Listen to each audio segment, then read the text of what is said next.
great things. So we'll get down to the conversation now, breaking the bias in Nigeria. I will start by introducing the first female to sign Nigerian currency, the first woman that her signature is on the Naira. And she's joining us via Zoom right now. She's Priscilla Eleje, the former Director of Currency Operations at the Central Bank of Nigeria. Good morning, madam, and welcome to the program. Are you there? Yes, I am. Good morning, Nancy. Good morning. I can hear you. I can't see you. Director, okay, now I can see you. Welcome to the program. It's such a pleasure to have you on the day such as this, International Women's Day, the first female to have her signature on the Naira. So welcome to the program. Barrister Mary Ekpere, former Director General of the National Center for Women's Development, is here with me at the table. Welcome to the program. Thank you. And I have a man that will be in our midst, Chima Nwachukwu, author of The Horror of an African Woman. In fact, while we were planning for this show, I was like, okay, should we put a man into this conversation or should we not put a man? I was really trying to gauge it in my head, but I was like, okay, fine. Let's also get a man at the table. So, Mr. Nwachukwu, welcome to the program. Let me start with Madam Eleje, and in commemoration of today, we're also celebrating women that have, broken the biases in their various industries. Can you just give me a little story, like in 1 minute? I know if you can, how you perhaps rose to that level that you were able to have your signature on the Naira. Thank you so much, Nancy. And happy International Women's Day. I think briefly I would say that Madam Eleje, I think we can hear an echo there. you can't take away hard work when it comes to so whether I like it or not. Okay, Madam Eleje, if you can hear me, if you can hear me, Madam Eleje, I will need you to put your TV volume on mute if you can hear me. You need to improve yourself. Okay. And you need not to be afraid to fail. You must never be afraid to fail. There are times you may have had delays in your career, but that should not stop you from continuing to strive and continuing to put your very best into the organization that you work for. Because a day comes when all the things you've learned, they all come together, they come together to actually pay out in your own good, for your own good. So it took a lot of hard work, but it also took a dream, it took a vision, and it took pursuing that dream, regardless of any obstacle I met on my path. Okay. I think that's the summary. Okay, so work hard, be focused, at least a part of the things you've said, and those are some of the things that made you rise to the level where you were at the Central Bank of Nigeria to have your signature on the currency of the country. At least for some of you now, if you're with a Naira, you will definitely see the signature of this great woman there, Priscilla Eleje. She's the first woman that has ever signed our Naira. Every other person has been a man. Let me come to Barrister Ekpere. What does this day really mean to you? Happy International Women's Day. Same to you. Thank you. What does this day mean to you? Well, to me, and your dress is green. Green the color, and white green for or the purple. color of... yes. That's why I also came out in with this the color. yeah. We are celebrating our day, and it should be celebrated all over the world. To me, it's a day we should stay back, evaluate all the input of women all over the world, assess, evaluate our success, our achievement, and our failure, and re-strategize for a better tomorrow for the women. Okay, let me bring in the man that is in our midst. You are in the midst of three great women at that. Mr. Nwachukwu, how are you going to come into this conversation? You did author a book, The Horror of an African Woman. Why is that? And why do you think that perhaps some of the things, or many of the things associated with women is that of disaster, poverty, disease? If you take a look at what's happening even in Ukraine right now, you see that a lot of women are bearing the brunt. So talk to me about that.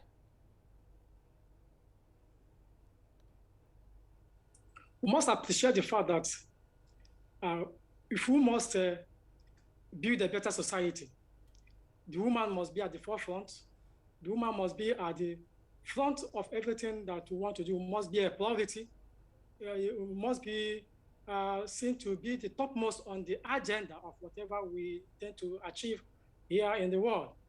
As we see, whenever there is war, whenever there is crisis, even at the family level, who bears the burden, who bears the brunt, who bears the pain is the woman. So that is why we must take the issue of women seriously, women emancipation, women gender equality and all that, because if we must actually be looking at having a future, especially in this part of the world, that is worth living in, the woman must be focused, developing the woman, making sure that the woman is well empowered, the woman is well educated, because we cannot build a better society, because when they say educate a woman, educate a society, right? So we must take the issue of women welfare, women security very seriously, and that is why whenever there is war, all over the place, all over the world, it is the woman that mostly affected. And when the woman is affected, the family is affected. When the woman is affected, the society is affected. When a man walks away, abandoning the family, most times if the woman is empowered, if the woman is capable, if the woman is well positioned, you may not feel the absence of the man as such. And some of us that have come from such background, we are living witness, and that is why, for me, whatever we do here, we must put the woman first. Okay, let me come back to Madam Eleje and ask you really what it means to break the bias, to this theme, to break the bias in the Nigerian context. You're a woman that rose at the Central Bank of Nigeria. And I must also say, perhaps at that time too, you also had leadership that believed that you could also do it. So what does it mean to break the bias in the Nigerian context? Thank you very much, Nancy. You actually raised a very good point there. I was privileged to work in the Central Bank of Nigeria, where when we had a leadership, we still have that same leadership that believed in giving women the opportunity, women who have been identified to know their worth, women who have the capacity. The bank gave us the opportunity to prove our worth. So I also would like to say that I was really privileged to have worked with that team. So because you need that support structure too, okay? Because if you do not have a team that believes in what you have to offer, then you just may be wasting your time. So Central Bank of Nigeria is a place that encourages women to show and prove what they can do. Right now, we have so many women holding leadership positions, directors, female directors in the bank. So it is kudos to CBN.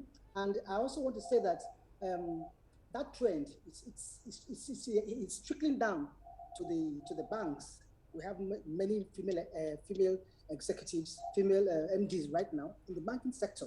So that is also very, very important for women in being able to break the bias, in being able to break the glass ceiling. And in addition, I will also say that you don't need to be afraid to fail. I think most of the time, we women, we're afraid to fail. We don't need to be afraid to fail. If you fail, you get up. So don't look at the negativities around you. Sometimes, because if you do and take off your focus on what you're going to, okay, that can actually derail you. So I would say that keeping your focus. So I heard somebody say sometime, she said, focus on your focus. That was a very interesting statement, And I said, it's very important that you have a focus, you have a vision, pursue it with as much energy as you can. Of course, it's also good to carry your colleagues along, because nobody is an island. You cannot succeed as an island. You have to be a team player. So if you have those that work for you, your success has a lot to do with them. If you do not have their cooperation, you don't have their buy-in, you may not be able to achieve some of your goals. So those are also important things. And of course, your support from outside the office, like, from your home. If you have a supportive family, that also helps a lot, because it takes the pressure off you and you are able to put in your best at work. So those and of course you have to keep relearning or learning. You cannot just don't stay. I believe in acquiring a knowledge that I may not even need now, because you never know when you will need that knowledge. So women should be encouraged to keep on learning and learning. Now, let me come to Barrister Ekpere here. We've seen what has played out in the last few days. Yes. About the constitutional amendment, and most women around the country are not happy and are upset at this point in time, in terms of, okay, we should be given a seat at the table, a whole lot of that. What do you really have to say concerning that? And how do you think that with what has happened, how can women re-strategize and regroup? Well, it's sad. What happened is actually sad. But I think, just like the director of currency have just said, even when you fall, you have to stand up. So I don't think women should give up because the bill has failed now. I think we should strategize, lobby, advocacy to ensure that bill is passed. This is not the end of it. Constitutional amendment is a continual process. So I want to encourage women not to give up in it. We should plan very well, re-strategize. Lobbying, advocacy is the key word. Like the issue of bias you talk about, most of the men don't even know that they are biased. It's a preconceived ideas and notion which affect women in many areas and the challenges. You cannot really say this is it or this is that, but a lot needs to be done. A lot have to be done. Little by little, lobbying here, sharing responsibility with the men, and making the men see reason, bringing them. Some of them just look at women emancipation as if you're trying to compete with the men. We are not competing with the men. It's just an avenue to ask for our legitimate right as enshrined in the Constitution. Equal right, equal opportunity, equal social and economic opportunity with our other counterparts. First of all, I think the men's mind has to be indoctrinated. We have to lecture the men very well to appreciate the benefits of gender affirmation. I think Nigerian men don't really understand it. They look at it at the negative aspect. So it is our duty now to re-strategize, even from home, a little bit, to ensure that they understand the importance, the necessity of having this equality bill. They all have daughters, they all have wives. Would you be happy to see your daughter being disenfranchised or being discriminated upon? I think we have a lot of work to do. Indoctrination, lecturing, advocacy, constant basis. And if you put all this together, at the time they see the benefit and the reason why this should be done, it shouldn't even be an issue. Even men themselves, the he for she would. I think we still have a lot to do. Okay, let me come to Chima there. And we're seeing that women in the last few days, especially from what transpired at the National Assembly just a few days ago, women across Nigeria are very upset and angry. I've also listened to some discussions around men groups, and they were like, Nancy, why would you people be asking for a special seat at the table when you are half of the population? Why not mobilize that half of the population and get what you want?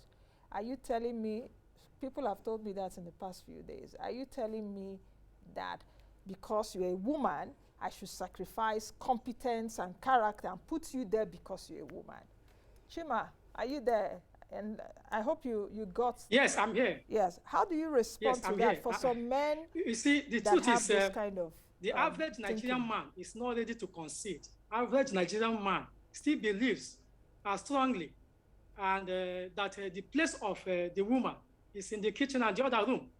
Because what they have just done, by throwing out that bill in the way and manner they did is an affirmation that truly an average Nigerian man believes that the place of the woman is in the other room and perhaps in the kitchen. You understand? So this must be a movement for a woman's emancipation in this part of the world to, make hold.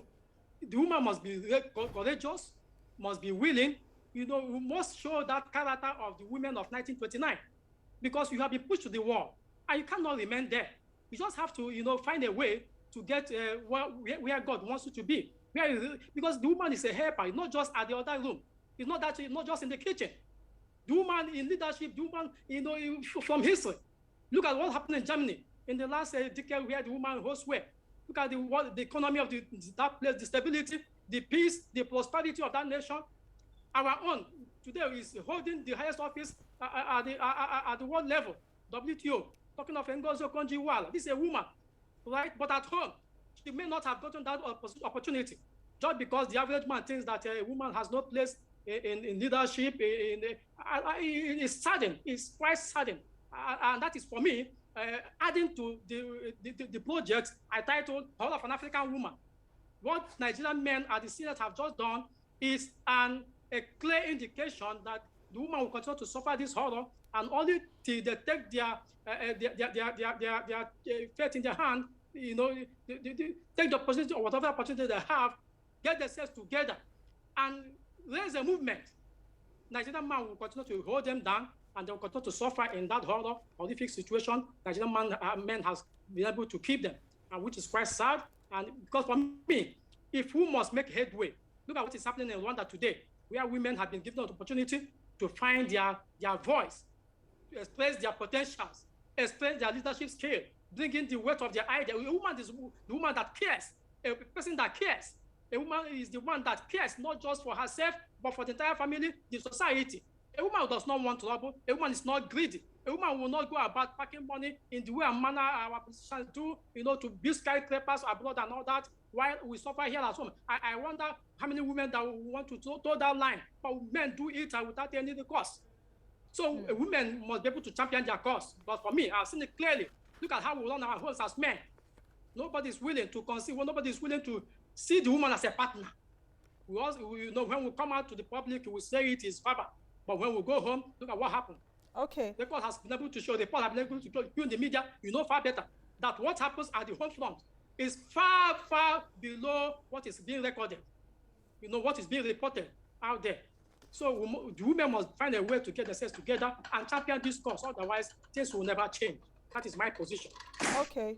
Madam Eleje, and let me take you up on this in terms of how much of financial empowerment do women need? And I think part of the conversation we should also begin to have as women is not just saying, okay, let's them give us a seat at the table and all of that. It's also, we should also say to ourselves, how can we be more financially empowered?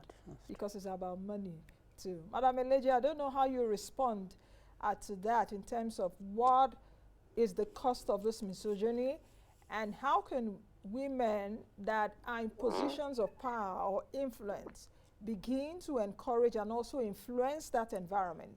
We know we have godfathers. How many godmothers do we have, for example? Men have godfathers. Do we have godmothers amongst us? Oh, I'm so sorry, Nancy. It was cracking, so I didn't quite... Okay, can you hear me now? I don't know if you can... Can you hear me now? Repeat the question again. I didn't quite pick up the question. Can you hear me now? Can you hear me now? Yes, but it was breaking. Okay. Can you hear what I'm saying now? Okay, go ahead, please. Okay. What I was asking you is about the role of money in terms of, bringing women together. Financial, how much of financial empowerment is needed when we are having these women conversations? How many godmothers, or what kind of godmothers should we begin to have, such as the men have? Men have godfathers. How many godmothers should we begin to have? Okay. Thank you so much. Yes, money, money matter is something that you cannot take out of this equation, all right? For those in politics, we know that in Nigeria, we spend a lot of money in politics. So if the women can support themselves,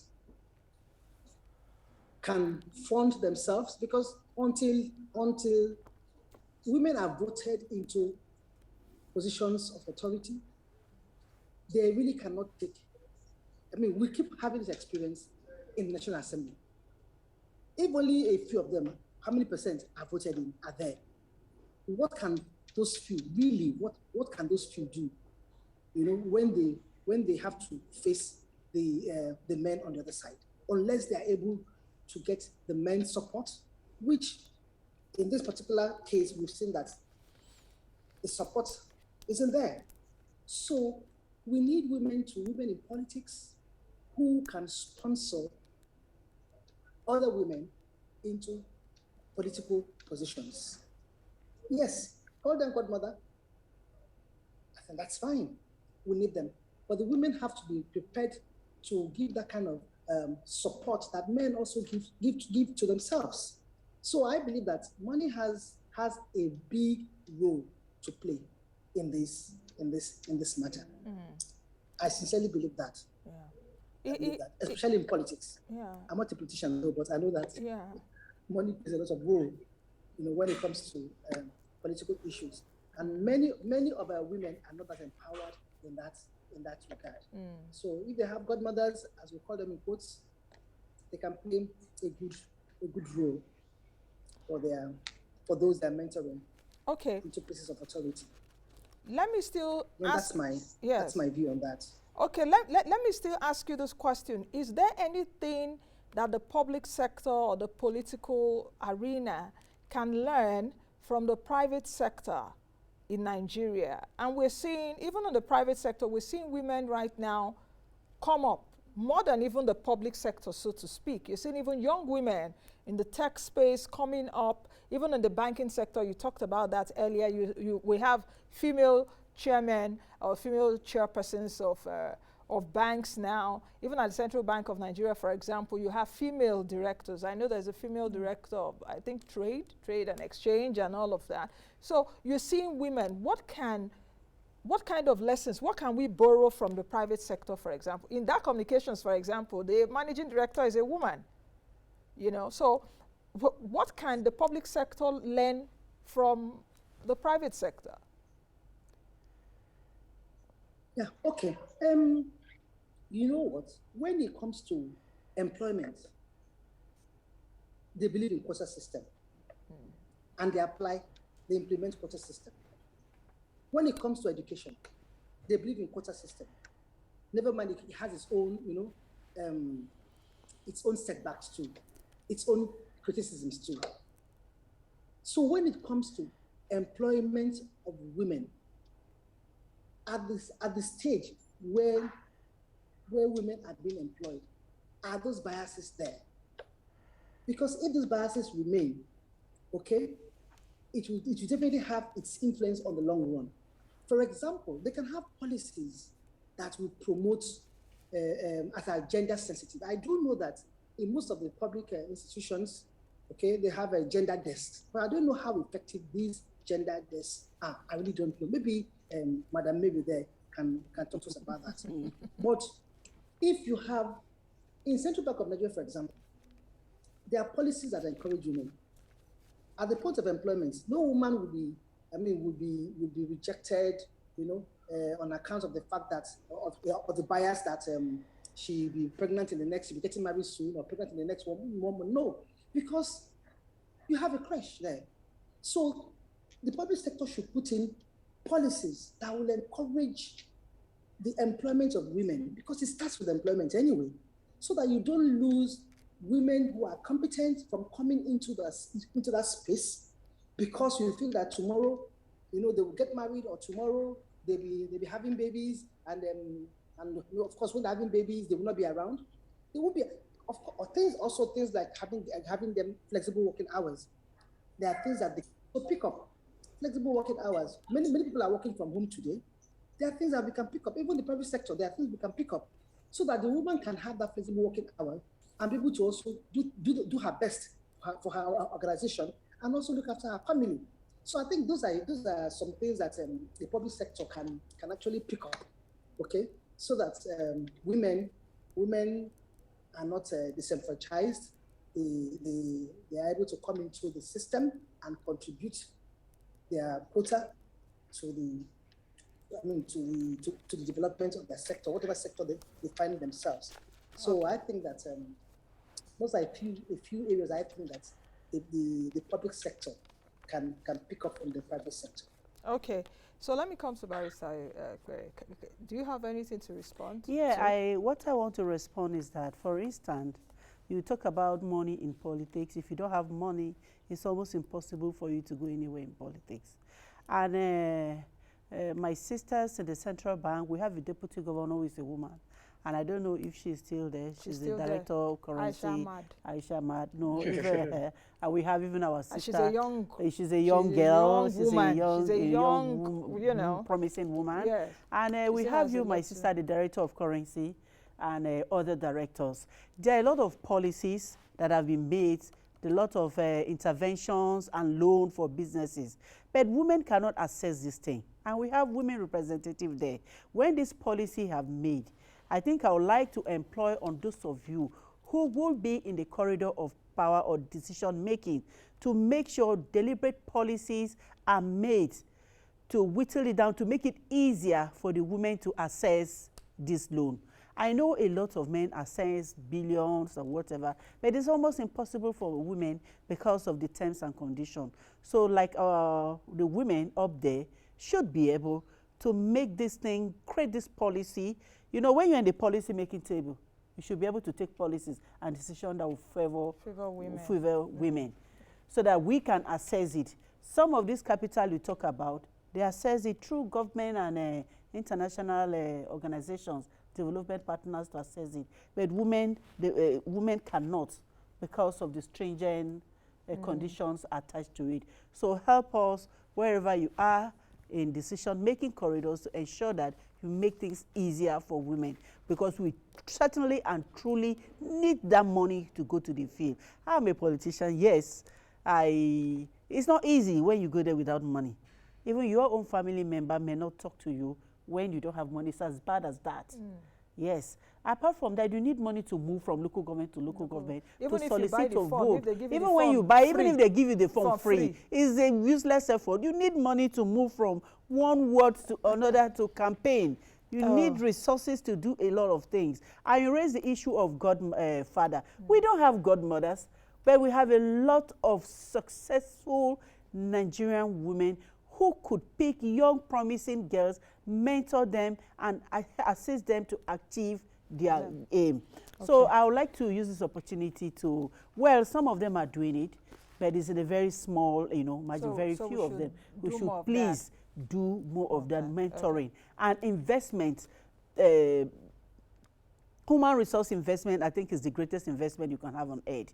I know a man who has mentored about 4 senators, 2 governors, House of Reps members, ministers. Why not? Why can't we do that, the women? Even when we have the access to the corridor of power, you are afraid to bring a fellow woman. Okay. I think we'll leave it at that. This conversation definitely will continue, but I want to say many thanks to all of you that have joined us.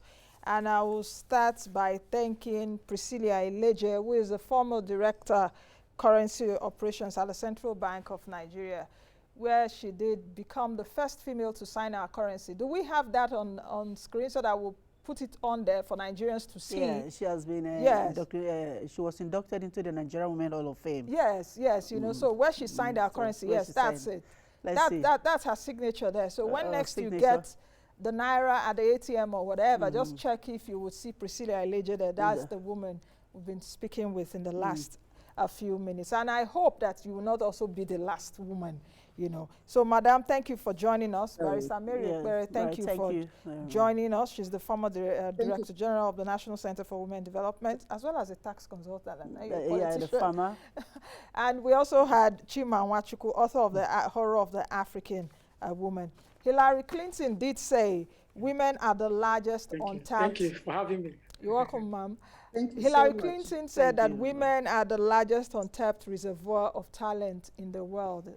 That is also one woman that I look up to. In fact, when I watched the documentary, just go check it out, and you definitely get an idea of what all this biases is all about. That's the much we can take on today's edition of the program. Thank you all for joining us. Be the best you can be and be the change that you want to see. I will see you all again tomorrow. Happy International Women's Day.